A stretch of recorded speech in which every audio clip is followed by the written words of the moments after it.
Mankind never overlooks a favor, and their payback can shake worlds Ambassador Zefkar had made many mistakes in his 3 centuries of diplomatic service to the Galactic Council, but none quite as catastrophic as underestimating the humans' capacity for memory and gratitude.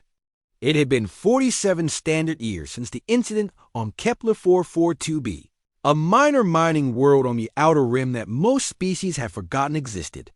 The planet held little strategic value, its primary export being rare Earth elements that powered the communication arrays scattered throughout Council space. When the hegemony of Sekitar launched their liberation campaign against what they deemed inferior mining operations, the Council had deliberated for months while entire colonies burned. The humans had not waited for deliberation. Captain Sarah Chun had been commanding a small exploration vessel when the distress signals reached Earth's outer monitoring stations. Her ship, the Persistence, carried a crew of only 43 souls and possessed no weapons beyond mining charges and defensive shields. By every rational calculation, she should have maintained course toward her scientific survey mission in the Tau Ceti system. Instead, she had diverted to Kepler 442b. Zefkar remembered the footage that had circulated through Council networks. After word-grainy recordings from surviving Sitar combat drones showing a lone human vessel diving through atmosphere thick with smoke and warfare. The humans had retrofitted their mining charges into improvised weapons, using their ship's industrial fabricators to create electromagnetic pulse devices that could disable sectar neural implants without killing their wearers. The rescue operation had been brilliant in its desperate audacity. While sectar forces focused on the obvious threat of the human ship, small teams had infiltrated their positions using nothing but environmental suits and mining equipment. They had extracted over 12,000 non-combatant refugees miners, engineers, and their families from 17 different species, ferrying them to safety aboard improvised transport pods. The humans had lost 11 of their crew in the operation. The Star hegemony had lost face, prestige, and their appetite for expansion into that sector of space.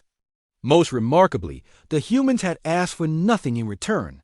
When the Council had finally mobilized its peacekeeping forces 3 weeks later, they had found Captain Chun's crew performing maintenance on communication arrays and helping coordinate relief efforts.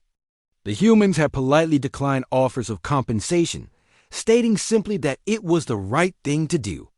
The rescue populations had never forgotten. 17 species scattered across 47 worlds, carrying the memory of human courage in their cultural consciousness. Now, as Zefkar stood in the emergency session chamber watching the holographic displays showed the convergence fleet's advance toward Earth, he understood the magnitude of his miscalculation. The Zephyrian convergence had seemed unstoppable. Their biomechanical ships could adapt to any weapon. Their collective consciousness could outthink any individual strategist, and their expansion had consumed 43 star systems in less than 2 years. When humanity had petitioned the Council for aid, offering to share their defensive technologies and coordinate joint resistance, the Council had voted to maintain neutrality.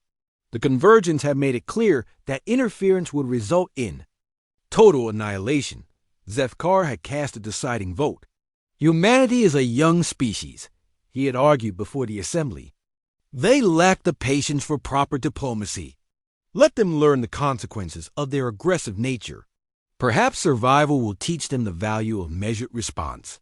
The irony was not lost on him now as he watched the tactical displays update with new arrivals in the Sol system.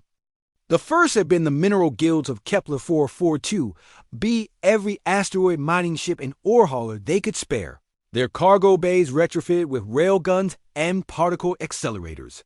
Their message to Earth had been simple: we remember your sacrifice. We will not let you stand alone. Then came the Therian Cooperative, bringing their renowned shield technology and the finest defensive platforms credits could purchase. The rescued engineering families had convinced their home worlds that humanity's survival was worth any price. The Aquatic Confederacy of Proxima had contributed their bioluminescent communication networks. creating an information grid that the Convergence's jamming systems couldn't penetrate. The Colvin merchant princes had arrived with supply ships and medical facilities. Species after species, world after world, the rescued and their allies had come. But it was the Vorthik that had truly shaken Zefkar's understanding of human impact. The Vorthik were warriors, a proud species that had never accepted charity and rarely acknowledged debt. Yet their war speaker had transmitted a message that would be remembered for generations. The humans taught us that courage is not the absence of fear, but action in spite of it. Today we return their lesson.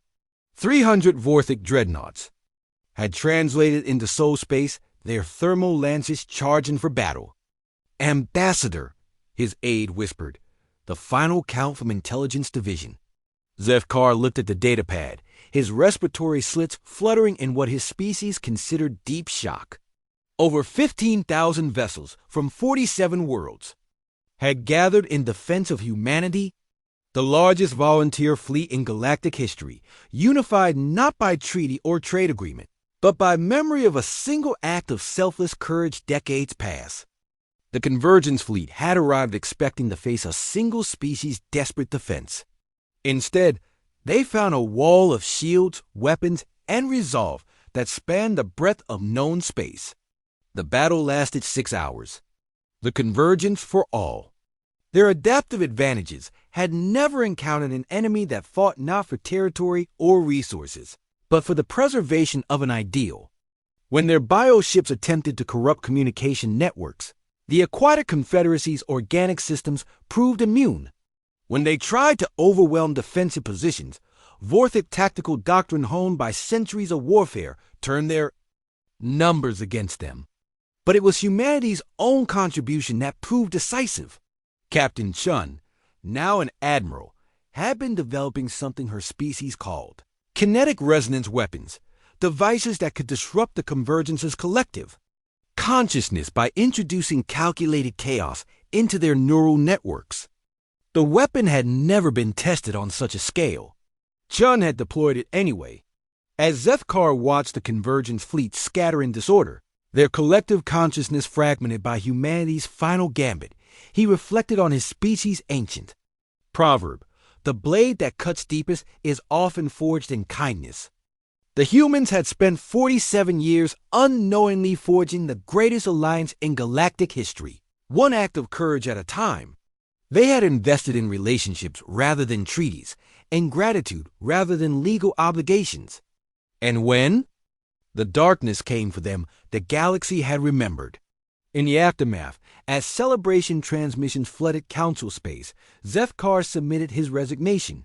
His replacement would inherit a very different political landscape, one where humanity's voice carried the weight of 47 worlds' gratitude.